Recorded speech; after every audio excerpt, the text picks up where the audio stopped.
بسم اللہ الرحمن الرحیم۔ یہ ریڈیو قطر ہے۔ اب آپ محمود احمد سے خبریں سنیے۔ ابتدا میں پیش خدمت ہیں اہم خبروں کی سرخیاں۔ صاحب اسم امیر نے کویت کے امیر کو تعزیت کا برقی پیغام ارسال کیا۔ نائب وزیر اعظم و وزیر خارجہ نے پاناما اور برازیل کے وزرائے خارجہ سے ٹیلی فون پر بات چیت کی ہے۔ وزارت صحت نے اعلان کیا ہے کہ ملک میں گزشتہ 24 گھنٹوں کے دوران کرونا وائرس کے مزید 1780 مریض صحتیاب ہو جانے کے بعد شفا یاب ہونے والے افراد کی مجموعی تعداد اب 60,461 ہو گئی ہے۔ ترکی کی فضائیہ کے جنگی ہوائی جہازوں نے عراق کے علاقے ہفتانین میں کرد جنگجوؤں کے ٹھکانوں کو نشانہ بنایا۔ یہ تھی اہم خبروں کی سرخیاں۔ بسم اللہ۔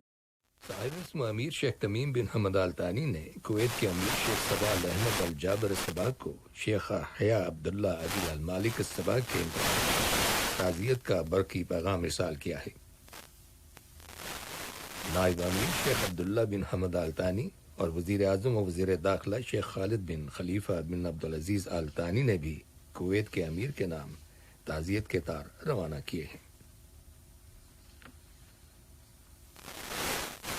صاحب اسم امیر شیخ تمیم بن حمد آل ثانی نے برادر ملک مراکش کے فرما روا شاہ محمد ششم سے ٹیلی فون پر رابطہ کیا ہے اور ان کی کامیاب سرجری پر انہیں مبارکباد پیش کی ہے۔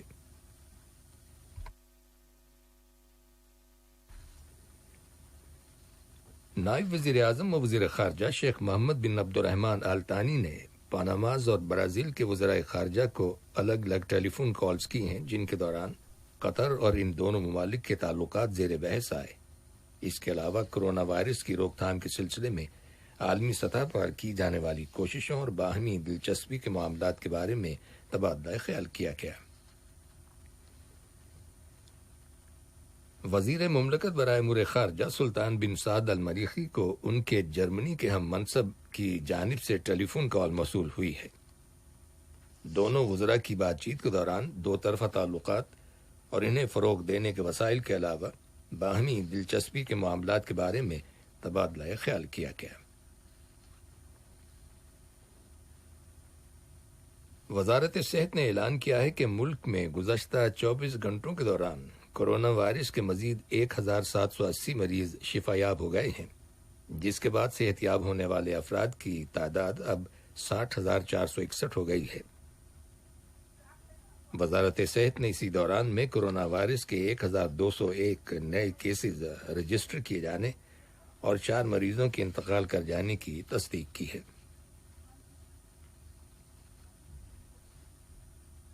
قطر کی وزارت خارجہ کے ذرائع کے مطابق البانیہ کی حکومت نے کہا ہے کہ قطری شہریوں کو البانیہ جانے کے لیے انٹری ویزے کی ضرورت نہیں ہوگی۔ یہ سہولت رواں سال 10 جون سے 30 نومبر تک کے لیے دی گئی ہے۔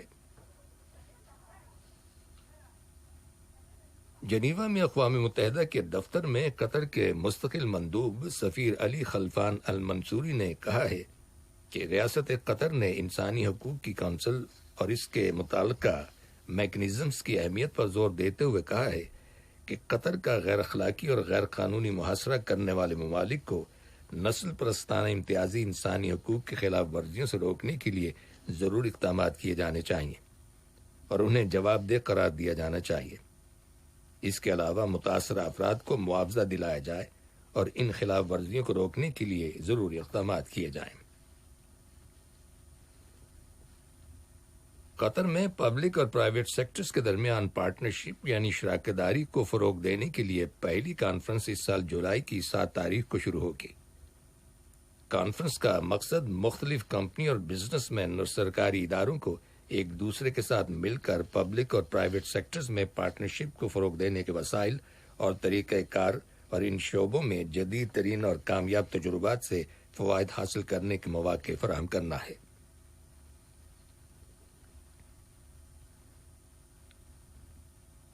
ورلڈ کمپیٹیٹیونیس ایئر بک 2020 میں معاشی کارکردگی کے لحاظ سے دنیا کے ہائی انکم والے 63 ممالک میں قطر کو 6واں نمبر دیا گیا ہے۔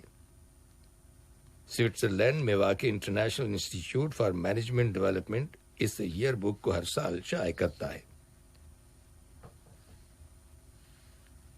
یہ خبریں ریڈیو قطر سے نشر کی جا رہی ہیں۔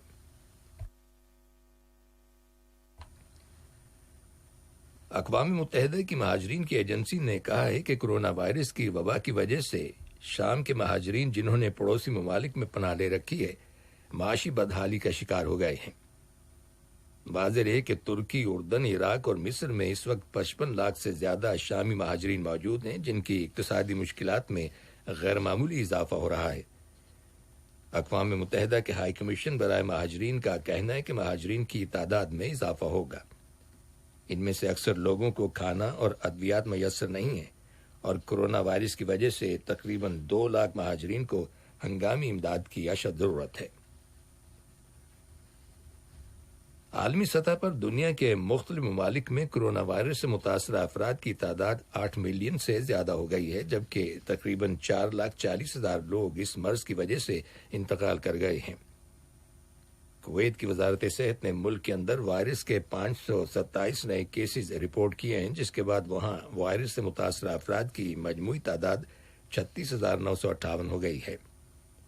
وزارت نے کویت میں وائرس سے مزید 5 افراد کے انتقال کر جانے کی اطلاع دی ہے اور یوں کویت میں اب تک وائرس سے مرنے والوں کی تعداد 303 ہو چکی ہے۔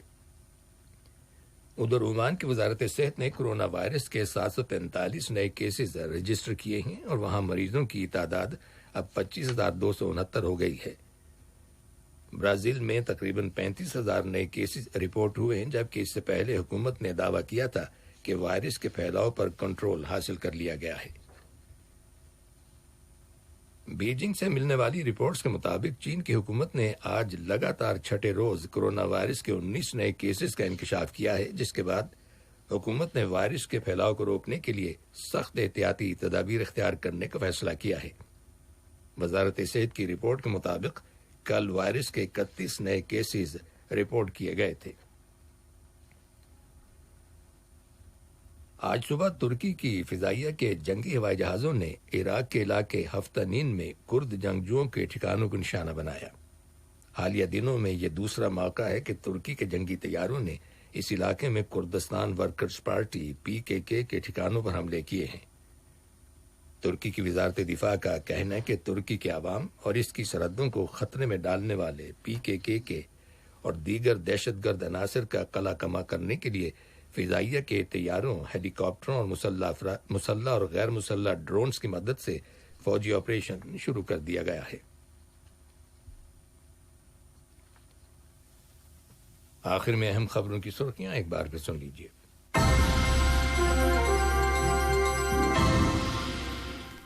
نائب اسم امیر نے کویت کے امیر کو تعزیت کا برقی پیغام ارسال کیا ہے۔ نائب وزیر اعظم اور وزیر خارجہ نے پاناماز اور برازیل کے وزرائے خارجہ سے ٹیلی فون پر بات چیت کی ہے۔ وزارت صحت نے اعلان کیا ہے کہ ملک میں گزشتہ 24 گھنٹوں کے دوران کرونا وائرس کے مزید 1,780 مریض صحت یاب ہو جانے کے بعد شفا پانے والے افراد کی مجموعی تعداد اب 60,461 ہو گئی ہے۔ اور آج صبح ترکی کی فضائیہ کے جنگی ہوائی جہازوں نے عراق کے علاقے ہفتنین میں کرد جنگجوؤں کے ٹھکانوں کو نشانہ بنایا۔ ریڈیو قطر